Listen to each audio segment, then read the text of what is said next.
आत्ताच आमच्या रणरागिणी ज्यांनी अतिशय सविस्तर म्हणजे आता सगळ्या योजनांचा पाठपुरावा त्यांनी घेत ज्या पद्धतीने तुमच्याकडे मांडणी केली आहे अशा आमच्या शालिनीताई, गणेश भाऊ, आमचे निलेश घारकर मंडळ अध्यक्ष, आमचे सरचिटणीस अतिशय कर्तबगार आणि कुशल संघटक दीपक ढाकणेजी, संतोष भाऊ, मिलिंद कांबळेजी, महातोले काका, प्रभंजन महातोले, हितेंद्र जैन, तुपे मामा, हर्षदा राजपूतताई, संतोष सोनोने, वंदनाताई, संतोष तुपे, मोहित शर्मा, योगेश पिले, विजय पासवान, उत्तम भाऊ आणि सगळ्याच माझ्या माता भगिनींना तुम्हाला खूप खूप वंदन. ताईंनी सांगितलं तसं 2014ला तुम्ही एक कमळाचं बटन दाबलं आणि एका अशा माणसाला तुम्ही पंतप्रधानाच्या पदावर बसवलं की ज्याने 11 वर्षामध्ये तुमचं माझं आयुष्य योजना खूप दिल्या. लाडकी बहीण दिली, उज्ज्वला गॅस दिला, बरोबर ना. आता गॅस कोणाच्या घरी नाही असं कोणी ऐका, हातवर करा. एक पण असं घर नाही की आमच्या घरी गॅस नाही. पूर्वीचा काळ आठवा की गॅस मिळाला तरी गॅसला नंबर लावायला किती वेळ लावायला, त्या ट्रकवाल्याला पटवा, तिथे जाऊन उभं राहा, कामावर जायचं असेल तर अर्धा दिवस तिथे सुट्टी काढा, मग तो जर गॅस आला तर त्याला 25-20-25 रुपये चिरीमिरी द्या, है ना. आता खटकन मोबाईल टाकलाय का तो आपल्या दारात घेऊन येतो, वटने आपण गॅस घेतो की नाही. हे कोणामुळे झालं? हे तुम्ही दाबलेलं कमळाचं बटन आणि आपल्या देशाचे माननीय पंतप्रधान नरेंद्र मोदी.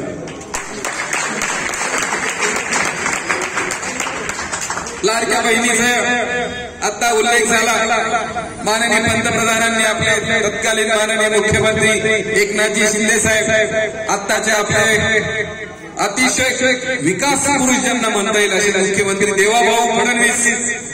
यांना सांगितलं की आमच्या माता भगिनीला स्वाभिमानाने जगायचं असेल, तिला लेकराला चॉकलेट द्यायचं असेल, तिला मीठ मिरची आणायची असेल तर तिला नवऱ्याकडे हात पसरावा लागतो, तिला 1500 रुपये द्या. मिळाले ना महातोले काका? आता जसे 1500 रुपये आमच्या माऊलीला मिळायला लागले, घरामध्ये वाढ वाढली का नाही? पिंट्याचे पंप आता कसा भाव देतात आपल्याला? हे फक्त आपल्या नरेंद्र मोदींमुळे झालं. त्यावेळेस पंतप्रधान सांगायचे काँग्रेसचे, सन्माननीय त्यांचं नाव राजीव गांधी साहेब, पंतप्रधान आपण बनवलं. आपल्या घरच्या नवऱ्याला जर आपण सांगितलं भाऊ मला हे पाहिजे ते पाहिजे, तो जाऊन रडतो का आपल्याकडे? त्याचं काम आहे ना. आपला घरचा प्रमुख येतं आपली अडचण सोडवायचं का तो रडत सांगायला नाही मिठाला पैसे नाही, मिरचीला पैसे नाही. पण ते पंतप्रधान देशाचे राजीव गांधी हातबल होऊन सांगत होते की मी दिल्लीतून 1 रुपया जर पाठवला तर खाली फक्त 15च पैसे येतात. आता 1500 रुपयामध्ये 1490 आले का मावशी? 1495 आले का?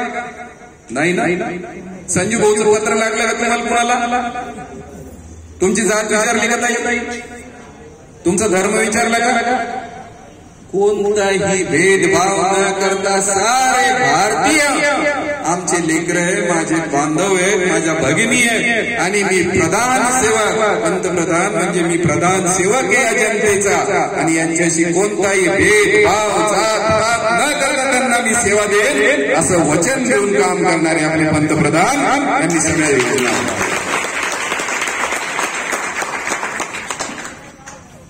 दवाखान्याला 5 लाख रुपये म्हणजे कोणावर वेळ येऊ नये, सगळ्यांचं आरोग्य चांगलं राहिलं पाहिजे. पण कधीतरी काही आजार होतो, खाणं पिणं वाईट आहे, आपल्याला ताणतणाव आहे, दवाखान्यात जावं लागलं, कष्टाचे पैसे असतात, डॉक्टरला पैसे देतात, जीवावर येतं की नाही? फुकट पैसे असतात, गरिबांना पैसे द्यायचे कुठून? आपल्या मोदी साहेबांनी 5 लाख रुपयाची तरतूद केलेली आहे की तुम्हाला कोणालाही देव करो आजार होऊ नये, पण झाला तर 5 लाख रुपये तुम्हाला आयुष्यमान भारत मधून मिळतील. मंडळी योजना ताईंनी सांगितलं, संजू भाऊ त्यांच्या भाषणात सांगतील खाणं पिणं रस्ता लाईट ड्रेनेज आमच्या नवऱ्याला ते अवजार देणं कर्ज देणं मुद्रा लोन आपल्याला दिलं बचत गटाचे कर्ज आपल्याला दिले हे सगळं आम्हाला पाहिजे ना पाहिजे जगायसाठी आम्हाला विकास पाहिजे पैसे पाहिजे योजना पाहिजे पण हे सगळं आम्हाला नरेंद्र मोदी देऊच लागले पण हे दिल्यानंतर आम्ही जिथे बसलेलो आहे गणपती बाप्पाचं मंदिर आहे बाजूला प्रभू रामाचं मंदिर आहे आम्हाला सकाळ आणि संध्याकाळ आमच्या भारतीय माणसाची पाया पडून होते देवाच्या आई बाप्पाच्या पाया पडून होते आमच्या प्रभू रामाच्या आम्ही पाया पडून दिवस सुरू करतो पण 500 वर्ष आमचा प्रभू राम जिथे जन्मला तो बंदिवासात होता वनवासात होता आमच्याच भारतामध्ये राहून आमच्याच ठिकाणी जन्मलेल्या रामाला आम्हाला बाहेरून पिंजऱ्यातून दर्शन घ्यावं लागायचं पण आपल्या भारतीय जनता पार्टीच्या सगळ्या पदाधिकाऱ्यांनी आपल्या कार्यकर्त्यांनी आपल्या सरकारने या प्रभू रामाच्या बाबतीतली केस लढली कोर्टापुढे सिद्ध केलं की देव आहे कोर्टाने सांगितलं तुमच्या माझ्या पिढीसमोर प्रभू रामाचं मंदिर अयोध्येमध्ये झालेलं आहे आपल्याला सगळ्यांना अभिमान वाटावं 500 वर्ष किती पिढ्या झाल्या असतील सगळ्यांनी लढा दिला बिचाऱ्यांनी अनेकांनी आपला जीव दिला पण आपल्याला ह्या काँग्रेसच्या काळात हे मंदिर करता आलं नाही अनेकांनी लाट्या झेलल्या अनेकांचा जीव गेला पण आम्ही संविधानाच्या मार्गाने महामानवाने दिलेलं आम्हाला संविधान त्याच्या मार्गाने आम्ही कोर्टात गेलो जनमानसामध्ये आंदोलन उभं केलं आणि आम्ही देव आहे त्या प्रभू रामाची जन्मभूमी अयोध्या आहे हे आम्ही सिद्ध केलं आणि आम्हाला याच मोदी सरकारच्या काळात राम मंदिर मिळालं वाराणसीचं मंदिर आहे अयोध्येचं मंदिर आहे उज्जैनचं मंदिर आहे आपण कुठल्याही धर्मक्षेत्राला आपला पहिले आपण जमा करतो आणि आयुष्याच्या शेवटी यात्रांना जातो किती जण यात्रांना जातात हातवर करा खूप जण आहे सगळे कुंभमेळ्याला किती जण गेले होते खूप जण आहे असं कोणीच नव्हतं त्यावेळेला की कुंभमेळ्याला नाही पण 1.5 कोटी जनता त्या कुंभमेळ्यामध्ये आली आणि कुंभमेळ्यासारखं आपल्या या सरकारच्या काळात अतिशय सुरक्षित आणि आमचा धर्म आमची संस्कृती जपणार असं हे सरकार आमच्या सगळ्या स्वाभिमानाला जगत आमच्या भारताचं नाव मोठं करत आम्हाला जगवलं तुम्हाला आठवत असेल आपले मुलं मिलिटरीमध्ये